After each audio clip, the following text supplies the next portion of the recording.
Welcome to big talk. నేను Vijay. AP రాజకీయం ఇప్పుడు ఏడుకొండల చుట్టూ తిరుగుతుంది.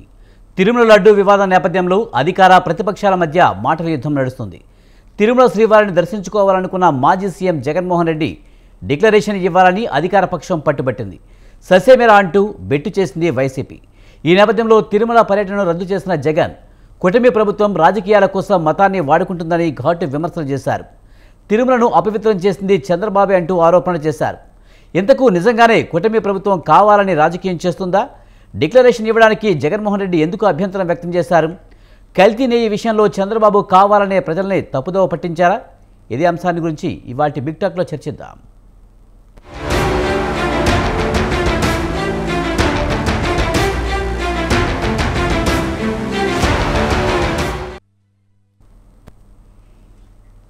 వైఎస్ జగన్ తిరుమల పర్యటన రద్దు చేసుకున్నారు. అన్యమతస్తులు డిక్లరేషన్ ఇచ్చిన తర్వాతే శ్రీవారిని దర్శించుకోవాలనే నిబంధన ఉన్న నేపథ్యంలో జగన్మోహన్ రెడ్డి ఈ తిరుమల పర్యటన రద్దు చేసుకున్నట్టుగా వార్తలు వస్తున్నాయి.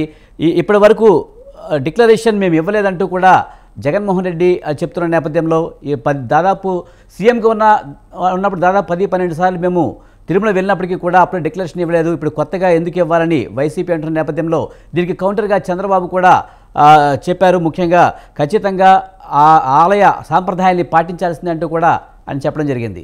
ఇదే అంశానికి సంబంధించి మనతో మాట్లాడేందుకు ఆర్వి రమణ గారు విశ్లేషకులు మనతో ఉన్నారు. అలాగే నారాయణమూర్తి గారు వైసీపీ రాష్ట్ర అధికార ప్రతినిధి మనతో ఉన్నారు. వారితో మాట్లాడదాం. ముందుగా ఆర్వి రమణ గారు నమస్తే అండి. జగన్ తిరుమల పర్యటన రద్దయింది. అన్యమతస్తులు ఖచ్చితంగా డిక్లరేషన్ ఇచ్చిన తర్వాతనే శ్రీవారిని దర్శించుకోవాలని కూటమి సర్కార్ చెప్తుంది. ఈ నేపథ్యంలో మాజీ సీఎం జగన్మోహన్ రెడ్డి కూడా కావాలని నన్ను అడ్డుకుంటున్నారు అంటూ కూడా ఆయన కామెంట్ చేయడం జరిగింది. అసలు ఎవరూ అడ్డుకోవట్లేదు, ఆలయ సాంప్రదాయాలను పాటించాలని సీఎం చంద్రబాబు నాయుడు అంటున్నారు. ఎలా చూడాలి ఈ వివాదాన్ని? ముందుగా మీకు ప్యానెల్లో ఉన్న పెద్దలకు ప్రేక్షకులందరికీ కూడా నమస్కారం అండి. నహం కర్త హరిహి కర్త, అందరికీ శ్రీహరే అంతరాత్మ. ఇది హైందవంలో స్వామివారి భక్తులు నమ్మేటటువంటి సిద్ధాంతం. ముఖ్యంగా గత 10 రోజులుగా లడ్డూలో వాడే నెయ్యి కల్తీ మీద మొదలైనటువంటి వివాదం, అది వివాదం అనాలా, రిపోర్ట్ ఆల్రెడీ ఉంది కాబట్టి అది నిజమేనని అనుకోవాలా, దాని మీద రాజకీయ ప్రత్యర్థులు చేస్తున్నటువంటి విమర్శలు, ప్రతి విమర్శలు ఇవన్నీ వింటుంటే మరి ఒక విధంగా మతం అనేది కొంచెం రాజకీయ రంగు పులుముకుందేమో అనేటటువంటి అనుమానం భక్తులందరికీ, సామాన్య ప్రజలందరికీ కూడా వస్తూనే ఉన్నది. ఈరోజు మాజీ ముఖ్యమంత్రి జగన్మోహన్ రెడ్డి గారు తిరుమలకి వచ్చి రేపు ఉదయం స్వామివారిని సందర్శించే కార్యక్రమం నిర్ణయించబడింది. ఆయన ఆల్రెడీ టీటీడీ వారికి 6 సభ్యులతో నేను దర్శనానికి వస్తున్నానని చెప్పటం, అందుకు తగినట్లుగా తిరుమల తిరుపతి దేవస్థానం వారు ఏర్పాట్లు చేయటం కూడా జరిగింది. కానీ మధ్యాహ్నం ఆ ప్రయాణాన్ని రద్దు చేసుకొని తాడేపల్లి నుంచి ఆయన ఒక ప్రెస్ కాన్ఫరెన్స్ అడ్రస్ చేయటం, కొద్దిసేపటి క్రితం ముఖ్యమంత్రి గారు కూడా ఒక ప్రెస్ కాన్ఫరెన్స్ ఇవ్వటం, ఈలోపుగా మీడియాలో, సోషల్ మీడియాలో అనేక రకమైనటువంటి వార్తలు, అభిప్రాయాలు, విమర్శలు, ప్రతి విమర్శలతో వేడెక్కిపోతోంది వాతావరణం తెలుగు రాష్ట్రాల్లో ముఖ్యంగా. పోతే మాజీ ముఖ్యమంత్రి జగన్మోహన్ రెడ్డి గారు ఆయన చెప్పినటువంటి మాటలు ప్రెస్ కాన్ఫరెన్స్లో ఆయనే చెప్పినటువంటి మాటలు ఏంటంటే, దేవుడి దర్శనాన్ని అడ్డుకుంటారా, గుడికి వెళ్తానంటే ఆపుతారా, కార్యకర్తలు ఏర్పాటు చేసే కార్యక్రమాల్లో నేను పాల్గొంటాననే సమాచారం ఉన్నందున వెళ్ళొద్దంటారా, ఆ కార్యక్రమాల్లో పాల్గొనటం చట్ట వ్యతిరేకం అంటారా, లడ్డు గురించి ఉన్నటువంటి టాపిక్ని డైవర్ట్ చేయడానికి డిక్లరేషన్ అనేటటువంటి టాపిక్ని తీసుకొచ్చారు. లడ్డూ ప్రసాదం విశిష్టతని, తిరుమల ప్రాముఖ్యతని సాక్షాత్తు ముఖ్యమంత్రే దగ్గరుండి అబద్ధాలకు రెక్కలు కట్టి అపవిత్రం చేస్తున్నారు. అలాగే ఇంకొన్ని కూడా చెప్పారు ఆయన జగన్మోహన్ రెడ్డి గారు. నేను ఇన్నిసార్లు తిరుమలకి వెళ్ళాను, నాకేం కొత్త కాదు, మా నాన్నగారు ఇన్నిసార్లు ఉత్సవాల్లో వస్త్రాలు ఇచ్చారు, నేను 5 సంవత్సరాల్లో అలాగే స్వామివారికి వస్త్రాలని ప్రదానం చేశాను, ఇప్పుడు డిక్లరేషన్ గురించి అడగటం ఏంటి? సో ఇలా ఆయన మాట్లాడారు. కాకపోతే మనకి తెలిసినటువంటి విషయం ఏంటంటే, వారిని రావద్దని, దైవ దర్శనానికి రావద్దని ఎవరూ నోటీస్ ఇవ్వలేదు. కార్యకర్తలు ఏర్పాటు చేసే కార్యక్రమాల్లో పాల్గొంటే సెక్షన్ 34లో ఉంది కాబట్టి గొడవలు జరిగే ఆస్కారం ఉన్నందున అది చట్టరీత్యా నేరం అన్నారు. కానీ ఆయన రాకకి కావలసిన ఏర్పాట్లు కూడా చేశారు. ఇకపోతే రాజ్యాంగపరంగా మాట్లాడినట్లయితే ఆర్టికల్ 25 to 28, ముఖ్యంగా ఆర్టికల్ 25 ఏం చెప్తుందంటే there is an equal right to profess and practice any religion in this country subject to protection of public order. Public order అంటే లా అండ్ ఆర్డర్. అది ఎక్కడైనా దెబ్బతింటుంది అనుకున్నప్పుడు దాన్ని కాపాడవలసిన బాధ్యత కూడా అధికారంలో ఉన్న ప్రభుత్వాలకు, పౌరులకు కూడా, ప్రతిపక్ష పార్టీలు కానివ్వండి, అందరికీ ఖచ్చితంగా ఉంటుంది. కాబట్టి ఇది దేవాలయ సంప్రదాయాలకు సంబంధించిన విషయం అని నేను అనుకుంటాను ఒక అనలిస్ట్గా. సార్, అలాగే చూస్తే కనుక ఈ విషయంలో జగన్మోహన్ రెడ్డి మాజీ సీఎంని వెళ్ళొద్దు అని ఎవరూ చెప్పలేదు. నిజానికి డిక్లరేషన్ ఇస్తే ఎవరైనా వెళ్ళొచ్చు. ఇప్పుడు సీఎం మాట్లాడుతూ కూడా అదే చెప్పారు, మేము ఎవరు ఆపలేదు, ఎవరు నోటీసులు ఇవ్వలేదు, మీరు డిక్లరేషన్ ఇచ్చి వెళ్ళండి. పైగా దీంట్లో దళితులను కూడా తీసుకొచ్చి ఒక మాజీ సీఎంకి ఎలా ఉంటే దళితుల పరిస్థితి ఏంటనే విషయాన్ని కూడా ఆయన తీసుకొచ్చారు. ఎలా చూడాలి? ఇదంతా పొలిటికల్ స్ట్రాటజీ అని చూడాలా? అంటే ఇటువంటి కామెంట్స్ని విన్నప్పుడు కొంచెం ఇది రాజకీయ రంగు పులుముకున్నట్లుగానే అనుకోవాలండి. ఎందుకంటే ఇప్పుడు ఆయన దైవ దర్శనానికి అడ్డుకోవటం కానీ, గుడికి వెళ్ళొద్దని ఎవరు చెప్పలేదు. మన భారతదేశంలో సనాతన కాలంగా అనేక దేవాలయాలకి అనేకమైనటువంటి సాంప్రదాయాలు, అనేకమైనటువంటి ఆచారాలు ఉన్నాయి. ఆంధ్ర రాష్ట్రమే కాదు, తమిళనాడులో ఉన్నటువంటి ప్రముఖ దేవాలయాలు కానీ, కేరళలో ఉన్నటువంటి దేవాలయాల్లో కానీ దైవ దర్శనానికి సంబంధించి కొన్ని సాంప్రదాయాలు ఉన్నాయి. ఇప్పుడు ఈ డిక్లరేషన్ అనేటటువంటిది ఒక వివాదంగా మారింది. ఈ డిక్లరేషన్ కూడా ఇప్పుడు కొత్తగా పెట్టింది కాదు, ఎప్పటి నుంచో తిరుమల సంప్రదాయంలో, ఆలయంలో ఉన్నటువంటిదే. అది జగన్మోహన్ రెడ్డి గారు ముఖ్యమంత్రిగా ఉన్నప్పుడు ఉన్నది, అంతకుముందు ముఖ్యమంత్రులు ఉన్నప్పుడు ఉన్నది. అనేక మంది దేశ నాయకులు, విదేశాల నుంచి వచ్చినటువంటి నాయకులు కూడా సంతకం చేసి వెళ్ళారు. సంతకం అంటే అదేదో ఒక డిక్లరేషన్ ఫామ్ అనుకోవడానికి లేదండి. ఇప్పుడు ఏ మతస్థుడైనా కూడా హిందూ దేవాలయాల్లోకి వెళ్ళొద్దని హిందుత్వం చెప్పదు. ఈ స్వామి మీద, ఈ దేవుడి మీద మాకు నమ్మకం ఉందని వెళ్ళమంటున్నారు. ఇప్పుడు మాటల్లో నమ్మకం ఉందని చెప్పగలిగినప్పుడు ఒక సంతకం పెట్టినందువల్ల వచ్చే నష్టం ఏంటి? చేతల్లో కూడా చూపించవచ్చు కదా. అది హిందువుల తరపు నుంచి, సామాన్య భక్తుల తరపు నుంచి, ప్రజల నుంచి, మెజారిటీ వర్గాల నుంచి వస్తున్నటువంటి ప్రశ్నే ఇది. రైట్. మనతో పాటు నారాయణమూర్తి గారు, వైసీపీ రాష్ట్ర అధికార ప్రతినిధి మనతో ఉన్నారు. ఆయనతో మాట్లాడదాం. నారాయణమూర్తి గారు నమస్తే అండి. నారాయణమూర్తి గారు రైట్, ఆయన లేనంటున్నారు. చిర్రావూరి శ్రీరామ శర్మ గారు ఉన్నారు, ఆధ్యాత్మికవేత్త. ఆయనతో మాట్లాడదాం. శ్రీరామ శర్మ గారు నమస్తే అండి. నమస్తే అండి. సార్, ఎలా చూడాలి? ముఖ్యంగా జగన్మోహన్ రెడ్డి ఈరోజు తిరుమల వెళ్ళాలనుకున్న పర్యటన అయితే రద్దయింది. ముఖ్యంగా తనకు నోటీసులు ఇచ్చారు, తనని వెళ్ళనివ్వకుండా చేస్తున్నారు అని చెప్పి రాజకీయ ఆరోపణలు అయితే చేయడం జరిగింది. ముఖ్యంగా డిక్లరేషన్ అనేది ఖచ్చితంగా చేయాల్సిన అవసరం ఉందని కూటమి చెప్తూ ఉంది. ఎలా చూస్తారు ఈ వివాదాన్ని మీరు? సార్, ఇప్పుడు జరుగుతున్న విషయంలో డిక్లరేషన్ అనేటటువంటిది కొత్తగా వచ్చిన విషయం కాదు. పూర్వం మన బ్రిటిష్ వాళ్ళ కాలంలో కానీ, అంతకు మునుపు పరిపాలించిన సమయాలలో కానీ, వాళ్ళల్లో కూడా తిరుమల స్వామివారి భక్తులు చాలా మంది ఉన్నారు.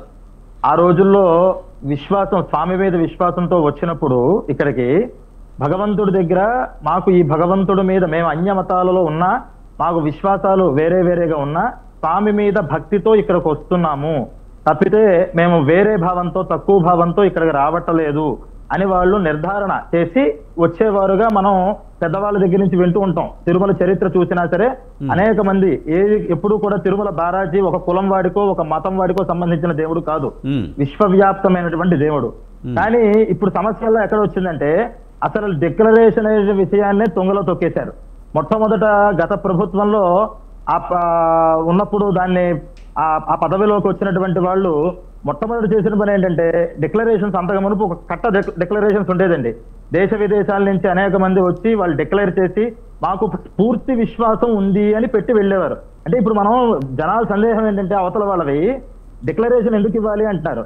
ఎందుకు ఇవ్వాలి అంటే, వాళ్ళు హిందూ ధర్మాన్ని పరిపాలిస్తున్న వాళ్ళు కాదు కాబట్టి, వాళ్ళు ఏ భావంతో వచ్చారో మనకు ఎలా తెలుస్తుంది? వాళ్ళు స్వామి మీద భక్తితో వచ్చారా, లేకపోతే అవహేళన చేయడానికి వచ్చారా అని. అందువల్ల వాళ్ళు మేము నమ్మి వచ్చాము అని చెప్పడమే డిక్లరేషన్ అంటే. అదేమి పెద్ద విషయం ఏం కాదు. కానీ అంటే శ్రీరామ్ శర్మ గారు, వాళ్ళు ఏమి, వైసీపీ పర్టికులర్గా ఏమంటుందంటే, గతంలో జగన్మోహన్ రెడ్డి పట్టు వస్త్రాలు సమర్పించారు, గతంలో ఎన్నోసార్లు తిరుమల వెళ్ళాం కదా, ఇప్పుడు పర్టికులర్గా ఎందుకు సమర్పించారనేది వాళ్ళ క్వశ్చన్. చెప్పే విషయం అదేనండి. అసలు డిక్లరేషన్ అనేటటువంటి పుస్తకాన్ని తీసి అవతల పడేశారు. డిక్లరేషన్ లేకుండానే గత ప్రభుత్వంలో అనేక మంది వెళ్ళారు. మొట్టమొదటిగా సుబ్బారెడ్డి గారు హయాంలో చేసిన పని ఇది. డిక్లరేషన్ లేకుండా జరిగింది కాబట్టి డిక్లరేషన్ పెట్టాలి అనేటటువంటి విషయాన్ని మళ్ళీ ప్రారంభించారు. అదే ప్రభుత్వంలో వాళ్ళు ఉన్నారు, పాలకులుగా ఉన్నారు కాబట్టి వాళ్ళు ఏం చేస్తే అప్పుడు చెల్లింది. ఇప్పుడు అది జరగట్లా. అయితే మీరు అడిగిన ప్రశ్న దాకా చంద్రబాబు నాయుడు గారు ఎక్కడైనా సరే జగన్మోహన్ రెడ్డి గారు ఇక్కడ తిరుమలకి రాకూడదు అని ప్రకటనలు ఏమైనా చేశారా? లేకపోతే ఏదైనా నోటీసులు ఇవ్వడం జరిగిందా? లేకపోతే ఇస్తారేమో వాళ్ళు భయపడుతున్నారా? ఎక్కడ ఇందాక మీ ప్రెస్ మీట్ చూసినప్పుడు కూడా చంద్రబాబు నాయుడు గారు ఎక్కడా కూడా మేము ఇవ్వలేదు.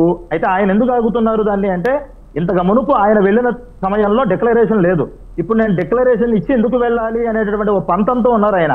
భక్తితో, నిజంగా స్వామి మీద భక్తితో, ఆయన మీద మహాభక్తుణ్ణి అంటే అన్నమయ్య లాంటి వాళ్ళని పూర్వ చరిత్రలో అక్కడ ఆపినట్టుగా మనం చెప్పుకుంటాం. అలా ఇప్పుడు జగన్మోహన్ రెడ్డి గారిని చెప్పుకునేంత గొప్ప స్థాయి అయితే ఆయన కాదండి. భక్తితో వెళ్లే మనిషి కాదు ఈయన అవహేళన చేసి ఇంకా మరింత అవమానం చేయడానికి, హిందువుల మనోభావాల్ని మరింత దెబ్బతీయడానికి, అంటే ఇంతమంది సాధువులు సత్పురుషులు వీళ్ళందరూ కూడా అరుస్తుంటే మీరు ఎన్ని చేసినా సరే నేను చేయాల్సిన అరాచకం చేస్తాను అని చెప్పడం కోసం ఆయన వెళ్ళినట్టుగా ఉంది. ఇది మరింత చిచ్చులు పెట్టే విషయం తప్పితే ఇదేమి స్వామి భక్తుడుగా ఆయన మనం ట్రీట్ చేయకూడదు. రైట్. నారాయణమూర్తి గారు రైట్, ఆయన వెళ్ళిపోయినట్టున్నాడు. సార్, నిజానికి మీరు చెప్పినట్టుగా కూడా అంతకుముందు డిక్లరేషన్ అనేది ఒక సైన్ పెడితే సరిపోతుంది, వెళ్ళొచ్చు, హాయిగా దర్శనం చేసుకోవచ్చు, రావచ్చు. కానీ ఒక పంతంతోనే ఇదంతా చేస్తున్నారనే విమర్శలు అయితే వస్తున్నాయి. ఎందుకు అంత ఈగోకి వెళ్ళాల్సిన అవసరం ఏముందంటారు? దీనికి చెప్పాలంటేనండి, దీని పూర్వాపరాల్లోకి వెళ్ళాలి. ఎందుకంటే ప్రముఖమైనటువంటి వ్యక్తులందరూ కూడా విశ్వాసం అనేది ఉన్నప్పుడు, మనసు నిర్మలంగా ఉన్నప్పుడు, నేను హిందుత్వాన్ని గౌరవిస్తాను, నాకు స్వామి మీద భక్తి ఉంది అని మాటల్లో చెప్పిన దాన్ని ఆ సంతకం పెట్టి వెళ్ళొచ్చు కదా.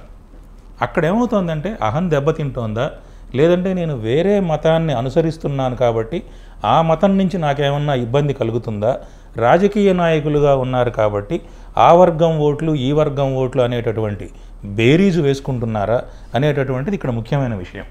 ఇంకొకటి ఏంటంటే, జగన్మోహన్ రెడ్డి గారు ఇవాళ ప్రెస్ మీట్లో కూడా కొన్ని విషయాలు మళ్ళీ చెప్పారు. ఆయన ఇన్నిసార్లు నేను బ్రహ్మోత్సవాల్లో స్వామికి వస్త్రాలు సమర్పించాము, మా నాన్నగారు సమర్పించారు, ఇన్నిసార్లు స్వామి దర్శనం చేసుకున్నాను, నా పాదయాత్ర అయిపోయిన తర్వాత కూడా ఇంటికి వెళ్లకుండా ముందుగా స్వామి దర్శనం చేసుకునే వెళ్ళాను అని.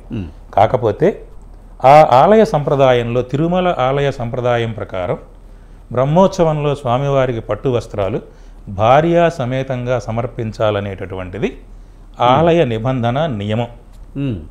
అది ఎప్పుడు రాజశేఖర రెడ్డి గారు కానివ్వండి, జగన్మోహన్ రెడ్డి గారు కానివ్వండి, దంపత సమేతంగా ఆలయ ప్రవేశం కానీ సమర్పణ కానీ చేయలేరు. రైట్ సార్, మాట్లాడదాము. నారాయణమూర్తి గారు జాయిన్ అయ్యారు. నారాయణమూర్తి గారు నమస్తే సార్. ముఖ్యంగా జగన్మోహన్ రెడ్డి తిరుమల ఇప్పుడు పర్యటన రద్దు చేసుకోవడానికి ప్రధాన కారణం ఏంటి?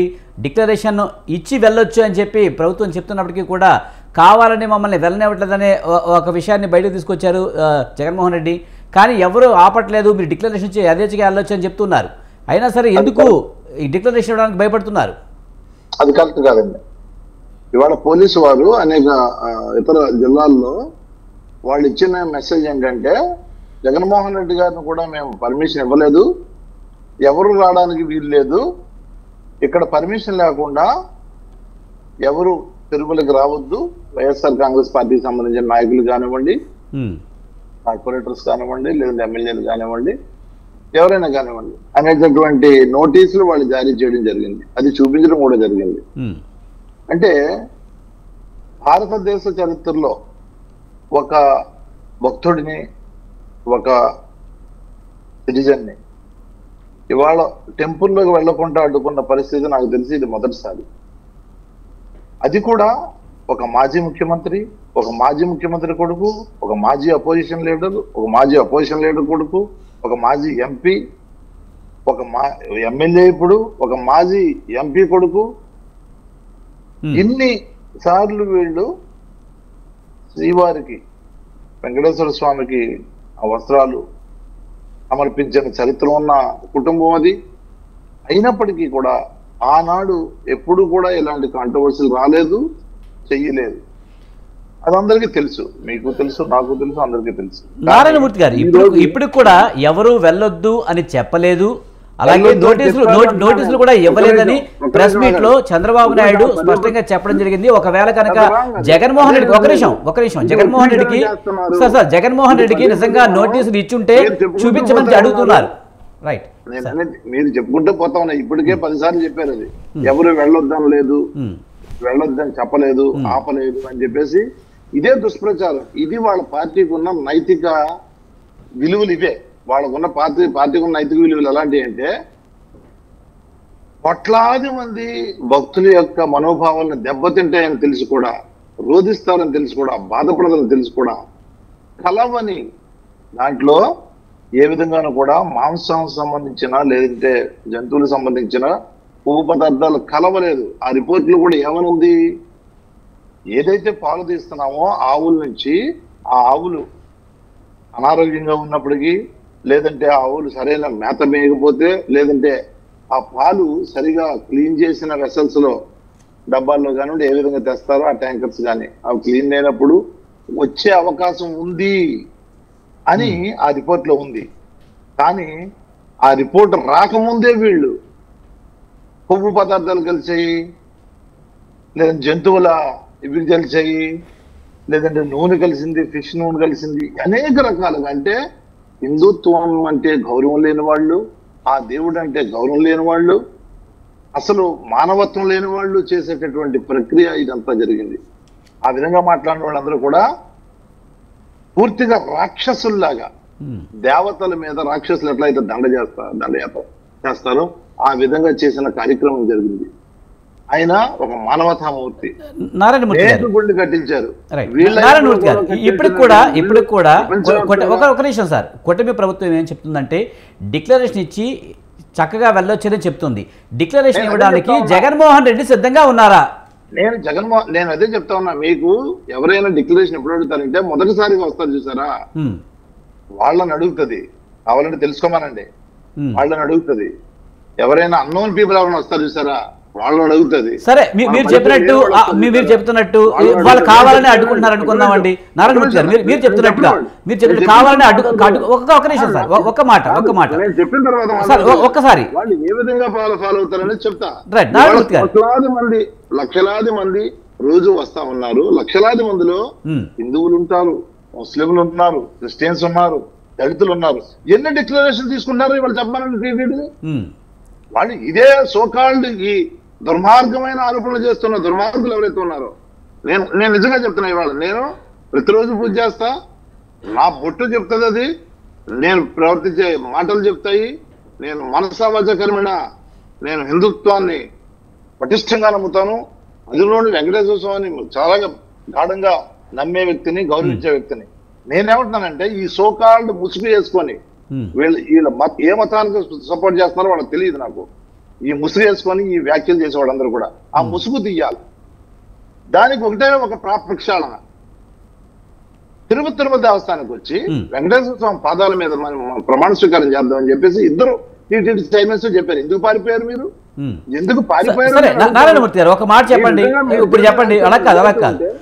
ఇప్పుడు డిక్లరేషన్ విషయంలోనే వీళ్ళు పట్టుబడుతున్నారు. కూటమి ప్రభుత్వం అయితే ఖచ్చితంగా డిక్లరేషన్ ఇవ్వాలి, ఆలయ సాంప్రదాయాన్ని పాటించాలి అని చెప్తున్న నేపథ్యంలో సరే ఏదో ఒకటి ఇప్పుడు ప్రజలు తప్పుదోవ పట్టించకుండా జగన్మోహన్ రెడ్డి డిక్లరేషన్ ఇస్తే సరిపోదా? అనేక సార్లు వెళ్ళిన వాడు డిక్లరేషన్ సరే, నిజమే అనేక సార్లు వెళ్ళిన డిక్లరేషన్ ఉండదని అనుకుందాం. కానీ ఈ ప్రభుత్వం ఇలా చేస్తుంది కనుక ఒక్కసారి డిక్లరేషన్ ఇస్తే ఏమైపోతుంది? నేను అదే చెప్తా ఉన్నా. ఆయన క్లియర్ గా చెప్పడం జరిగింది, నేను మానవతావాదిని, నేను టెంపుల్కి వెళ్ళే అధికారం నాకుంది, లేదంటే అనేక సార్లు వెళ్ళిన సందర్భము ఉంది. ఇట్లాంటి పైచాచికమైన రాజకీయాలు చేసే కార్యక్రమం దురదృష్టకరం. అది ప్రజలు చూసుకుంటారు. సామాన్యుడికి ఏముంటది ఇక్కడ? నన్నే ఆపారు అంటే నన్నే ఆపడానికి పోలీసుల్ని అనేక రకాలుగా నాయకులందరినీ కూడా అవసరిస్తులు చేసి ఇతర రాష్ట్రాల నుంచి కూడా అక్కడ నేను విన్నది ఏంటంటే ఇతర రాష్ట్రాల నుంచి కూడా ముసుగులో చాలా మందిని అక్కడ తీసుకొచ్చారు, చేయాలని, ఆయన మీద అటాక్ చేయాలనే ప్రయత్నం కూడా చేశారని అనేది నేను వింటా ఉన్నా సోషల్ మీడియాలో. ఇంత దుర్మార్గం చేయాల్సిన అవసరం ఏంటంటున్నా? ఆంధ్రప్రదేశ్ నారాయణమూర్తి గారు సరే ఒక్క నిమిషం అండి. శ్రీరామ్ శర్మ గారు నిజంగా డిక్లరేషన్ అనేది ఒక్కసారి మాత్రమే ఇస్తారు, ఎన్నోసార్లు జగన్మోహన్ రెడ్డి ఇవ్వాల్సిన అవసరం లేదని వైసీపీ అంటుంది. నిజంగా డిక్లరేషన్ అనేది ఒక్కసారి ఇస్తారా, లేక వెళ్ళిన ప్రతిసారి అన్యమతస్థులు ప్రతిసారి ఇస్తారా? విజయ్ గారు, డిక్లరేషన్ అనేది ఒక్కసారి ఇచ్చేస్తే జీవితాంతం పనికొచ్చే పాస్పోర్ట్ ఏం కాదండి అది. మన పాస్పోర్ట్లు కూడా రెన్యువల్ చేసుకుంటున్నాం. ఏం ఒకసారి ఇస్తే సరిపోయింది కానీ ఎందుకు రెన్యువల్ చేసుకుంటున్నాం అంటే ఒక్కొక్కసారి ఒక్కొక్క మైండ్ సెట్ తో రావచ్చు అన్య మతస్థులు. నాకు అడిగింది ఏంటంటే, నారాయణమూర్తి గారు నమస్కారం, మీరు చెప్పింది గతంలో ఎప్పుడైనా కొన్ని లక్షల మంది అన్య మతస్థులు వస్తున్నారు, అందరి దగ్గర డిక్లరేషన్స్ తీసుకున్నారా అని అడిగారు కదా. కోట్ల మంది దర్శనం చేసుకుంటుంటే ఈ సోకాల్డ్ సెలబ్రిటీస్ కి మాత్రమే ఎందుకు అక్కడ తిరుమల దర్శనం చేసుకున్నట్టు పబ్లిక్ తెలుస్తోందండి? అంటే పబ్లిక్ దృష్టి సెలబ్రిటీగా చెప్పబడేటటువంటి ప్రముఖుల మీద ఉంటుంది. అందువల్ల ప్రముఖులు ఎవరైతే అన్యమతస్తులు ఉన్నారో ఆ అన్యమతస్తులు, ఇందాక మీరు చెప్తున్నారు జగన్మోహన్ రెడ్డి గారు మానవతావాదిగా తిరుపతికి వెళుతున్నారని. మానవతావాదికి ఆధ్యాత్మిక కేంద్రంలో పనేంటండి? ఆధ్యాత్మిక కేంద్రానికి భక్తిగా వెళ్ళాలి. తిరుమల జగన్మోహన్ రెడ్డి గారు వెంకటేశ్వర స్వామి భక్తులు అని మీరు ఒప్పుకుంటారా? ఒకళ్ళు ఒప్పుకుంటే ఇంత రచ్చ జరుగుతోంది, ప్రజల మనోభావాలు మరి ఇప్పుడు ధర్నాలు చేస్తున్న హిందువులు ఆయన పరిపాలించిన ప్రజలు కాదా? ఆయనకు ఓట్లు హిందువులు ఎవరు వేయలేదా? హిందువులు ఆయనకు ఓట్లు వేసిన వాళ్ళలో ఓడిపోయినప్పటికీ కూడా కొన్ని ఓట్లు హిందువుల ఓట్లు పడ్డాయి కదా. కాబట్టి ప్రజల అభీష్టం మేరకి ఇంకొకసారి డిక్లరేషన్ ఇస్తే ఆయన సొమ్మేం పోతుంది? ఇది నేను సూటిగా అడుగుతున్న ప్రశ్న. ఆయన మనోభావాలు దెబ్బతింటాయి ప్రజలది. ఒక్కసారి నేను డిక్లరేషన్ ఇచ్చి నేను పరిపూర్ణమైనటువంటి భక్తుణ్ణి వెంకటేశ్వర స్వామికి అని వెళ్ళొచ్చు కదా. మరి ఆయన ఒకసారి ఆయన సీఎం గా ఉన్నప్పుడు కాదండి ఆయన సీఎం గా ఉన్నప్పుడు చాలా సార్లు అంటున్నారు. సీఎం గా వెళ్ళినప్పుడు ఉండదు, దేవుడి దగ్గర మనిషి ఒక మనిషి చూస్తాడు. దేవుడు అందరికీ సమానంగా చూస్తాడు. శ్రీరామ్ శర్మ గారు ఏం చెప్తున్నారంటే, ఏదైనా మన పాస్పోర్ట్ అయినా సరే మనం ఇయర్లీనో లేకపోతే రెన్యువల్ చేసుకుంటాం, అలాగే ఇది లైఫ్ టైం పాస్పోర్ట్ కాదు డిక్లరేషన్ అనేది చెప్తున్నారు. పైశాచి కాలంలో అప్పుడు ఏమైందన్నా ప్రధానమంత్రి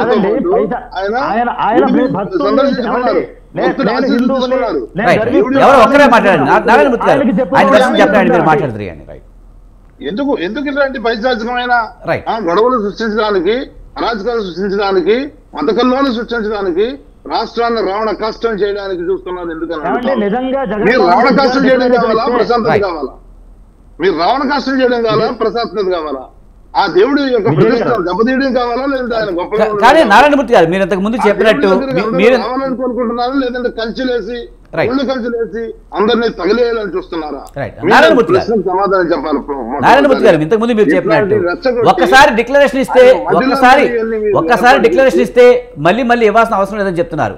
కానీ శ్రీరామ్ శర్మ గారు ఏం చెప్తున్నారంటే, డిక్లరేషన్ అనేది లైఫ్ టైం పాస్పోర్ట్ లాంటిది కాదు, ఖచ్చితంగా వెళ్ళినప్పుడల్లా ఇవ్వాలి అని చెప్తున్నారు. అనేక సందర్భాలు దర్శించుకున్న తర్వాత ఇప్పుడు ఎందుకు వచ్చింది అంటున్నా నేను. ఎందుకంటే మత ఘర్షణలో లేపి మీరు మంటలు తగలబెట్టేసి దాంట్లో వేడి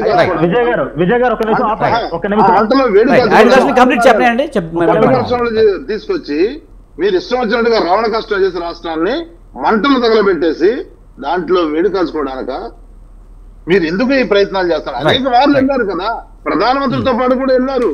ఆ సందర్భంలో అడగను మీరు ఇవాళ ఎందుకు తీసుకొస్తున్నారు అంటే ఘర్షణలు క్రియేట్ చేయాలి రాష్ట్రంలో. మీరు అంటే ఇక్కడ ఎందుకు తీసుకొస్తున్నారంటే ఇక్కడ ఒక కారణం ఉంది నారాయణమూర్తి గారు. ఎందుకంటే లడ్డూ కల్తీ వివాదం ఒక రేంజ్లో ఉంది. మీకు తెలుసా, చాలా మంది చెప్తున్నారు ఇప్పుడు జగన్మోహన్ రెడ్డి ఈ టైంలో కనుక తిరుమల వెళ్తే అక్కడ దాడి కూడా చేయొచ్చు అనే ఒక వాతావరణం అయితే నెలకొని ఉంది.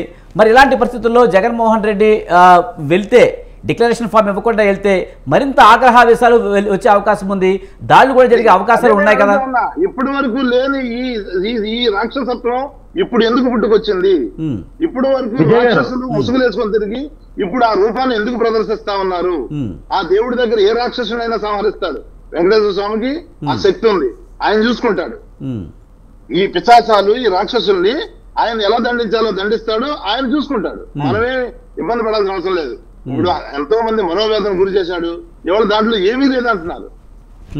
ఏమీ లేదు, అంతా బాగానే ఉంది అంటే ఆ నెయ్యి సప్లై చేసుకునే వాళ్ళ దగ్గర కమిషన్లు కొట్టడానికి వీళ్ళు హిందువుల యొక్క మనోభావాలను పూర్తిగా దెబ్బతీసి క్షోభ గురి చేసి వాళ్ళ జీవితాలతో ఆడుకున్న ఈ రాక్షసుల్ని ఆయన చూసుకుంటాడు. ఓకే, శ్రీరామ్ సార్ గారు రైట్. విజయ్ గారు ఈయన చెప్తుంది ఏంటంటే మత కల్లోలాలు సృష్టిస్తున్నటువంటి రాక్షస పాలన అంటున్నారు. అసలు హిందువుల మనోభావాలు ఇప్పుడు ఎందుకు దెబ్బతిన్నాయండి? ఆయన దాకా నుంచి మాట్లాడుతుంది ఒక్క డిక్లరేషన్ నేను భక్తుడిని అని చెప్పేసుకుంటే ఎవరు గోళాన వాళ్ళు రానిచ్చేవారు కదా. అసలు నెయ్యిలో కలవకుండా ఎందుకు కలిసిందని చెప్పారు సమాధానం చెప్పాలి. ఒక్క నిమిషం నారాయణమూర్తి గారు ఎవరో ఒకరే మాట్లాడండి దయచేసి. ఆయన మాట్లాడండి, మీరు మాట్లాడదు. గొంతు ఏమైంది? నన్ను ఎందుకు ప్రశ్నించలేదు? వాళ్ళని ఎందుకు శిక్షించలేదు? వాళ్ళ మీద ఎందుకు దాడులు చేయడానికి ప్రయత్నించలేదు? మీరు ఎందుకు పిలవలేదు? నారాయణమూర్తి గారు ఒక్క నిమిషం, మీరు ప్రమాణం చేయమని ఎందుకు అడగలేదు? విజయ్ గారు ఏంటంటే ఇప్పటిదాకా ఇన్నిసార్లు వెళ్ళినా సరే ఆపలేదంటున్నారు. గత ప్రభుత్వం వడ్డించేవాడు మనవాడైతే ఎక్కడ కూర్చుంటే ఏంటనే సామెత ఉంది. వాళ్ళ చేతుల్లో ప్రభుత్వం ఉన్నప్పుడు వాళ్ళు ఎవరిని అడిగేది? అంతకుముందు డిక్లరేషన్ ఇచ్చి వెళ్ళారు. ప్రభుత్వంలో నారాయణమూర్తి గారు గతంలో చంద్రబాబు నాయుడు ముఖ్యమంత్రిగా ఉన్నప్పుడు కూడా జగన్మోహన్ రెడ్డి తిరుమల వెళ్ళారు. అప్పుడు డిక్లరేషన్ గురించి అప్పుడు కూడా గొడవ జరిగింది. కానీ అప్పుడు కూడా జగన్మోహన్ రెడ్డి డిక్లరేషన్ ఇవ్వకుండానే దర్శనం చేసుకున్నారు. అదైతే వాస్తవం. కానీ అప్పుడు ఏ చర్చ లేకుండా లేదు. అప్పుడు కూడా ఇలాంటి చర్చే జరిగింది. కానీ అప్పుడు ఈ కల్తీలంటూ వ్యవహారం లేదు. ప్రజలు ఎంతగా హర్ట్ అవ్వలేదు. హిందువులందరూ జగన్మోహన్ రెడ్డి గారు అంత పెద్ద హిందువు ఉండరు. ఎందుకని నేను చెప్తా ఉన్నా అంటే ఆయన చాలా ఆచరించిన ఆ కస్టమ్స్ ఆయన ఆచరించినా కూడా ఆయనే చేస్తారు. చెప్పులు వేసుకొని కొబ్బరికాయలు కొట్టడం ఆయన, షూ వేసుకొని చెప్పులు వేసుకొని మాల వేసుకోరు ఆయన. మీరు ఇప్పుడు ఏదైతే నటన చేస్తున్నారో, డ్రామాలు చేస్తున్నారో, షూ వేసుకొని ఏదైతే ప్రతిష్ట జరుగుతుందో అమరావతిలో అక్కడ కొబ్బరికాయ కొట్టారు. ఏం చేస్తున్నారు మీరు? అప్పుడు ఎక్కడికి పోయారు మీరు? ఇవాళ మాల వేసుకొని చెప్పులు తెస్తున్నారు రోజును. ఆయన ఏం చేస్తున్నారు మీరు? ఎందుకు ప్రశ్నించారా? అంటే మీకు మనసు ప్రపంచంలో స్వచ్ఛంగా ఉండదా? బుద్ధి టాప్కెళ్ళి సామాన్లు కొనుక్కునే ఎవరికైనా తెలుసు 350 రూపాయలకి ఆవు నెయ్యి కాదు కదా, ఏ బర్రె నెయ్యి కూడా దొరకదు. 350 రూపాయలకి 350 రూపాయలకి నెయ్యి దొరుకుతోందంటేనే చంద్రబాబు నాయుడు గారు సప్లై చేశారు. 14-19లో చంద్రబాబు 272 రూపాయలు చేశారు. మీకు తెలియదేమో ఆ విషయం. అప్పుడు ఆ విషయం ఎందుకు బాగుంటది. మీరు విషయాలు తెలుసుకొని ఎంతమంది సప్లై చేశారు? 270, 260, 230 కూడా గత ప్రభుత్వంలో సప్లై చేశారు. మీకు తెలుసు. 15 ముందు నేను చెప్తా, 19 ముందు చెప్తున్నా. 15-19 ఊడికి ముందు కూడా నేను చెప్తా ఉన్నా కదా. మీరు లెక్కలు తీసుకోండి. రైట్, శ్రీరామ్ గారు, నారాయణమూర్తి గారు ఒక్క నిమిషం అండి. రామన్ గారు మీరు ఎలా చూస్తారు? హిందువులుగా అందరినీ ప్రేమించాలి, హిందూ ధర్మాన్ని ముందుకు తీసుకెళ్ళడానికి ప్రయత్నించాలి. తప్పులు చేసే వాళ్ళకి మన వెనకతల సపోర్ట్ చేస్తూ డిక్లరేషన్ అనేది లైఫ్ టైం పాస్పోర్ట్ కాదని శ్రీరామ్ సార్ గారు అన్నారు. కానీ ఈయన ఏమంటున్నారంటే ఖచ్చితంగా వెళ్ళినప్పుడు ప్రతిసారి ఇవ్వాల్సిన అవసరం లేదు. గతంలో ఎన్నోసార్లు లేదు కనుక మళ్ళీ ఇప్పుడు పర్టికులర్గా డిక్లరేషన్ ఇవ్వాల్సిన అవసరం లేదని వైసీపీ అంటుంది. సార్, మనం అనుకునేది ముఖ్యం కాదండి. ఆలయ సంప్రదాయాలు ఏంటి, ఆ దేవాలయ నిబంధనలు ఏంటి, అది ఆలోచించాల్సిన విషయం. మొట్టమొదటిసారి చంద్రబాబు నాయుడు గారి ప్రభుత్వంలో జగన్మోహన్ రెడ్డి గారి దర్శనానికి వెళ్ళినప్పుడు కూడా ఈ డిక్లరేషన్ గురించి కొంత చర్చ జరిగింది. వాళ్ళు అడిగినా ఆయన ఇవ్వకుండా వెళ్ళటము జరిగింది. తరువాతి కాలంలో 5 సార్లు 6 సార్లు 10 సార్లు వెళ్ళారు. ఎందుకు అడగలేదు అంటే ఆ చైర్మన్లు కానీ బోర్డు సభ్యులు కానీ వారి కుటుంబ సభ్యులు ఎక్కువ ఉన్నారు కాబట్టి వాళ్ళు గట్టిగా అడిగే ఆస్కారం ఉండదనేది భక్తుల అభిప్రాయం. మరో ముఖ్యమైన విషయం ఏంటంటే ఇప్పుడు పాప పరిహారార్థం పూజలు చేయమని చెప్పి మొన్నటిదాకా శాంతి హోమాలు అవని చెప్పి మొన్నటిదాకా జరిగాయి. ఇప్పుడు రేపటికి ఒక రాజకీయ పార్టీ ఇచ్చిన పిలుపు ఏంటంటే ప్రక్షాళన పూజలు చేయండి అని. అంటే పూజల్లో కూడా పరిహార పూజలు, ప్రక్షాళన పూజలు ఇలా ఉన్నాయి అనేది ఇప్పుడు కొత్తగా తెలుసుకోవాల్సి వస్తుంది. ఇంకొకటి ఏమన్నారంటే ఈరోజు జగన్మోహన్ రెడ్డి గారు ఆయన ప్రెస్ కాన్ఫరెన్స్లో మాట్లాడుతూ చంద్రబాబు నాయుడే తప్పు చేస్తాడు, చంద్రబాబు నాయుడే సిట్టేస్తాడు, చంద్రబాబు నాయుడు గారు చేసిన తప్పు దాని ప్రభావం రాష్ట్ర ప్రజల మీద పడకుండా వైఎస్ఆర్సీపీ అభిమానులందరూ పూజలు చేయండి, చంద్రబాబు తప్పు చేశాడని. ఇందులో ఒక అక్షరం కూడా నాది కాదండి, వారు సాక్షాత్తు ప్రెస్ కాన్ఫరెన్స్లో చెప్పిన విషయమే. ఇప్పుడు ఏంటంటే ఆయన వెళ్ళారు కాబట్టి రానివ్వాలి అనే వాదన చేస్తున్నారు. కానీ ఆలయ సంప్రదాయం ప్రకారం డిక్లరేషన్లో ఒక సంతకం పెడితే ఎవ్వరూ మాట్లాడరు దీని గురించి. ఇంత లా అండ్ ఆర్డర్ గురించో మరో దాని గురించో పోలీసులో రాజకీయ పార్టీలో విమర్శల ప్రతి విమర్శలకి తావే ఉండదు. ఆయనే స్వయంగా చెప్పారు, 4 గోడల మధ్య నేను బైబుల్ చదువుతాను అని. తప్పు లేదు, రాజ్యాంగం మత స్వేచ్ఛని ప్రసాదించింది. వారికి ఇష్టమైనట్లుగా వారికి కావలసిన సంప్రదాయాన్ని వారు పాటించవచ్చు. దాన్ని పాటిస్తున్నప్పుడు ఇంకొక మతానికి సంబంధించిన ఆలయంలోకి వచ్చినప్పుడు ఆ డిక్లరేషన్ని ఎందుకు పెట్టకూడదు? ఆయన ఇంకొక మాట కూడా చంద్రబాబు నాయుడు మాట్లాడినప్పుడు కూడా అదే అన్నారండి. ఇంకొక మాట కూడా అన్నారు ఆయన, జగన్మోహన్ రెడ్డి గారు ప్రెస్ మీట్లో, నా మతం మానవత్వం, కావాలంటే డిక్లరేషన్లో రాసుకోండి అని. డిక్లరేషన్లో దేవాలయం వాళ్ళు రాసుకోరండి, వెళ్ళే వాళ్ళు రాయాలి. మానవత్వం కాదు అక్కడ కావాల్సింది, స్వామివారి మీద విశ్వాసం, భక్తి, దానితో వెళ్ళమన్నారు. అంతే తప్ప ఒక్క చిన్న విషయం ఇది చిలికి చిలికి గాలివానగా రాజకీయంగా మారిపోయిందనడంలో సందేహం లేదు. అలాగే ఈరోజు రఘునందన్ రావు గారు కూడా బీజేపీ, ఎందుకంటే జగన్మోహన్ రెడ్డి గారు ఒక కామెంట్ చేశారు, బీజేపీ పెద్దలకి తెలుసో తెలియదో వాళ్ళెందుకు వారించలేదు అని. రఘునందన్ రావు గారు ఏమంటారంటే అసలు సాంప్రదాయాలను ఎందుకు పాటించరు, ఆలయ నిబంధనలను ఎందుకు పాటించరు? ఇప్పటివరకు మీరు చూసినట్లయితే అనేకమైనటువంటి డిబేట్లు మీడియాలో కానీ సోషల్ మీడియాలో కానీ ఆరోపణల్లో కానీ అసలు ఆలయ ప్రవేశం చేసినప్పుడు వస్త్రాలను సమర్పించేటప్పుడు సతీ సమేతంగా కుటుంబ సమేతంగానూ ఎందుకు సమర్పించలేదు ఆలయ నిబంధనల ప్రకారం, ఎందుకు రారు దంపతి సమేతం కానీ చాలా సంఘాలు కానీ రాజకీయ పార్టీలు కానీ భక్తులు కానీ హిందువులు కానీ అడుగుతూ ఉన్నారు. దీనివల్ల సంప్రదాయానికి విరుద్ధంగా జరిగినట్లు కాదా అని. దానికి సరైన సమాధానం, డైరెక్ట్ సమాధానం ఇప్పటివరకు చెప్పలేదు. ఆయన ఎన్నిసార్లు వెళ్ళారంటున్నారు, 5 సార్లు ఇచ్చారన్నారు, ఎవరు కాదనలేదు. నేను రాజశేఖర రెడ్డి గారి కొడుకుని కదా అన్నారు జగన్మోహన్ రెడ్డి గారు, కాదని ఎవ్వరు అభ్యంతర పెట్టరు. దేవాలయ ప్రవేశానికి అభ్యంతరం లేదు, మాకు నమ్మకం ఉంది అని ఎన్నిసార్లైనా వెళ్ళండి. ఆ స్వామివారిని వేరే వాళ్ళు వచ్చి మొక్కుతూ ఉంటే హిందువుగా నమ్మేవాడిగా మేము కూడా సంతోషిస్తాం, మిమ్మల్ని కూడా అభినందిస్తాం. మా సంప్రదాయాల్ని మా ఆలయ నిబంధనల్ని గౌరవించండి అంటుంది టీటీడీ. అటానమస్ బాడీ అయినప్పటికీ ఏ పార్టీ అధికారంలో ఉన్నా ఆ బోర్డు సభ్యుల్ని కానీ ఆ చైర్మన్ని కానీ నియమించేది రాజకీయ పార్టీలే, అధికారంలో ఉన్న పార్టీలే. కాబట్టి వాళ్ళ విధేయత కొంత ఉంటుంది అనడంలో సందేహం లేదు. ఇంకొకటి ఏంటంటే లడ్డూ నాణ్యతలో కూడా ఇప్పటివరకు జరిగిన దానిలో జగన్మోహన్ రెడ్డి గారు ఆ ప్రెస్ కాన్ఫరెన్స్లో, ఈరోజు ప్రెస్ కాన్ఫరెన్స్లో మళ్ళీ పాత విషయాలు చాలా ప్రస్తావించారు ఆయన. టెండర్లు ఎలా పిలుస్తారు, 6 నెలలకు ఒకసారి పిలుస్తారు, దశాబ్దాలుగా అదే తయారీ, అవే ఆవులు, అవే పాలు, అదే నెయ్యి అని పిలుస్తారు. ఆరోపణలు వచ్చినప్పుడు ఖచ్చితంగా మారుస్తారు. ఆరోపణలే కాదండి, ఇక్కడ జరిగింది ఏంటంటే మనకి టీటీడీ వారు కానీ ఎగ్జిక్యూటివ్ ఆఫీసర్స్ కానీ ప్రభుత్వం కానీ చెప్పింది, ఈ డైరీ ఏఆర్ డైరీ అనేది ఏదైతే ఉందో టెండర్ నిబంధనలని వారికి అనుగుణంగా మార్చి ఈ టెండర్ని ఇచ్చారనేది అభియోగం. అది సిట్ అనేది వేశారు. ఇప్పుడు ప్రతిపక్షం ఏమంటుంది, సిట్ అంటే వాళ్ళకి కావాల్సిన అధికారులతో వేసుకుంటారు, సిట్ అంటే సిస్టు, స్టాండ్ అంటే స్టాండు అంటున్నారు. మరి ఇంతకుముందు వీళ్ళ అధికారంలో ఉన్నప్పుడు కూడా ఎన్నో సిట్లు వేశారు. మరి అప్పుడు కూడా ఇదే పరిస్థితి అనుకోవాలా? సిబిఐ ఎంక్వైరీయే కావాలి, సిబిఐయే మాకు కావాలి అని అడుగుతున్నారు. అదైతే నిష్పక్షపాతంగా ఉంటుంది అని. మరి సిబిఐ ఎంక్వైరీని కూడా వద్దన్న సందర్భాలు ఉన్నాయి. సిబిఐ ఎంక్వైరీ వేసిన తర్వాత 5 ఏళ్ళు 10 ఏళ్ల పాటు ఏ కేసు సాగకుండా అసలు కోర్టుకు అనేది వెళ్లకుండానే జరుగుతున్నటువంటి మనం చూస్తున్నాం. కాబట్టి సిబిఐ క్రెడిబిలిటీ ఎంత అనేది కూడా అందరికీ తెలుసు ఈ దేశంలో. కాబట్టి ఏదైనా మనకి నిగ్గు తేలాలి విషయాలు. హిందువుల ఆలయాల్ని హిందూ మనోభావాలకు అనుగుణంగా ఆలయ పరిరక్షణ జరగాలి. ఎందుకంటే ఇది మనోభావాలకి భక్తుల విశ్వాసానికి సంబంధించిన విషయం. ఇది రాజకీయాలకు సంబంధించింది కాదు. అధికారంలో ఉన్న పార్టీ ఎవరైనా కూడా సరే ఆలయ సంప్రదాయాల్ని పరిరక్షించడంలో వాళ్ళ పాత్ర కూడా ఉంటుంది కాబట్టి కొంత మాట్లాడటంలో విశేషమేం లేదు. కానీ ఇది భక్తుల మనోభావాలకు అనుగుణంగా, ముఖ్యంగా ఏంటంటేనండి ఈ బోర్డు ఏదైతే పెడుతున్నారో టీటీడీ బోర్డు 1932 నుంచి ఇది వాడుకలో ఉంది. ఈ బోర్డు అనేది బ్రిటిష్ కాలం ముందు నుంచి. ఒకప్పుడు బూందీ ప్రసాదంగా ఇచ్చే లడ్డు ఇవాళ రోజున లడ్డుగా తయారైంది బూందీ ప్రసాదం అనేది. దానికి ఒక దిట్టం ఉంటుంది తిరుమల తిరుపతి దేవస్థానంలో, ఎన్ని పాళ్ళు కలపాలి, ఎలా తయారు చేయాలి అనేది. కాబట్టి అందులో నాణ్యత గురించి, అన్న ప్రసాదాల్లో నాణ్యత గురించి గత కొద్ది సంవత్సరాలుగా భక్తుల నుంచి విమర్శలు, కంప్లైంట్స్ వెల్లువెత్తుతున్నాయి. ఆ విధంగా కూడా పరీక్షించి ఉండవచ్చు. ఇప్పుడు ఇంకొకటి ఏంటంటే ఈ report national development dairy board ఏదైతే ఉందో గుజరాత్లో, దీని రిపోర్ట్ గురించి మాట్లాడుతూ ఉన్నారు.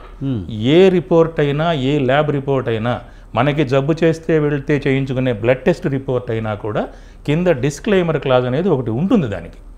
అంతే తప్ప ఇన్ని లక్షల ఆవుల నుంచి సేకరించినటువంటి పాలలో వచ్చే నెయ్యిలో ఒక ఆవుకి అజీర్తి చేసిందనో, ఒక ఆవుకి జలుబు చేసిందనో, దగ్గు వచ్చిందనో, లేకపోతే దాని ఆరోగ్యం బాగాలేదనో అది పక్కకు పెట్టాల్సిన విషయం. ఇప్పుడు మనం బ్లడ్ టెస్ట్ చేయించుకుంటే మనకి ఉన్నదే చెప్పాను నేను. ఏదైతే ఉందో అదేనండి నేను కూడా కారణాలు ఏముంటాయి అనేది నారాయణమూర్తి గారు నేను అదే అంటున్నానండి, మీ మాటే నేను చెప్తున్నాను. ఇప్పుడు బ్లడ్ టెస్ట్ చేయించుకున్నప్పుడు హిమోగ్లోబిన్ తక్కువగా ఉందని రిపోర్ట్ ఇస్తారండి. హిమోగ్లోబిన్ తక్కువగా ఉండడానికి ఏ కారణాలు ఉంటాయో క్లినికల్ కోరిలేషన్ ఇస్ రిక్వైర్డ్ అని కింద రాస్తారు డాక్టర్ని కన్సల్ట్ చేయమని. దానివల్ల హిమోగ్లోబిన్ బ్రహ్మాండంగా ఉందని కాదు, లేదనే అర్థం. ఇప్పుడు వేరియేషన్ అనేది వచ్చినప్పుడు నారాయణమూర్తి గారు మరొకరు అన్నట్టుగా స్వచ్ఛతలో వేరియేషన్ ఉంటే 80% 90% రాదు. 5 ఈక్వేషన్స్లో శాంపుల్స్ తీసుకున్నప్పుడు 5th ఈక్వేషన్ చూసినట్లయితే ఉండాల్సింది 94-95% అయితే ఉన్నది 19%, 19%. నారాయణమూర్తి గారు మనకి టైం అయిందండి, టైం అయింది. కలిసిందని లేదంటే చాపం కలిసిందని ఎంత దారుణంగా దిగజారిపోవాల్సిన అవసరం ఏంటని అడుగుతున్నారు భక్తులంతా. ఇదెక్కడ సోద్యం ఎప్పుడు చూడలేదు. ఆ వేరియేషన్ అంటే అది చెప్పాలి కానీ నేషనల్ డెవలప్మెంట్ రిపోర్ట్ అని చెప్పలేదు. అట్లా అది క్వాలిటీ తగ్గింది అని చెప్పింది తప్ప పంది మాంసం కలిసింది లేదంటే ఫిష్ ఆయిల్ కలిసింది, పంది కొవ్వు కలిసింది ఇది చెప్పరా. ఇంత తగ్గినప్పుడు అవి కలుస్తాయని చెప్పారు. అంటే అంత చులకన అయిపోయింది వీళ్ళకి. ఇంత తగ్గినప్పుడు అవి కలుస్తాయని చెప్పారు. నేను అనేది ఒకసారి ఏమో యువ గారు ఏమన్నారు, వెజిటబుల్ ఫ్యాట్ కలిసింది అన్నారు. అది కూడా వాడకూడదండి. స్వచ్ఛత అంటే స్వచ్ఛతే దేవాలయంలో స్వచ్ఛత అంతే. దాన్ని కాకుండా ఇది కలిసిందని చెప్పడం ఏంటి? ఏది కలవకూడదు. కలిసిందంటే కల్తీ జరిగింది, అది కల్తీ జరిగిందనేది ఓకే, అది బయటికి రానివ్వండి, దోషుల్ని శిక్షించమనండి. ఆ శిక్ష కూడా అంటే ఇటువంటి దేవాలయాల్లో నారాయణమూర్తి గారు ఒక్క మాట. నారాయణమూర్తి గారు రమణ గారు మనకి టైం అయిందండి. Thank you very much. Thank you Ramanamurthy గారు, అలాగే నారాయణమూర్తి గారు, అలాగే శ్రీరామ్ శర్మ గారు. థ్యాంక్ యూ వెరీ మచ్ అండి డిబేట్లో పాల్గొన్నందుకు. ఇది ఇవాల్టి బిగ్ టాక్. చూస్తూనే ఉండండి స్వతంత్ర.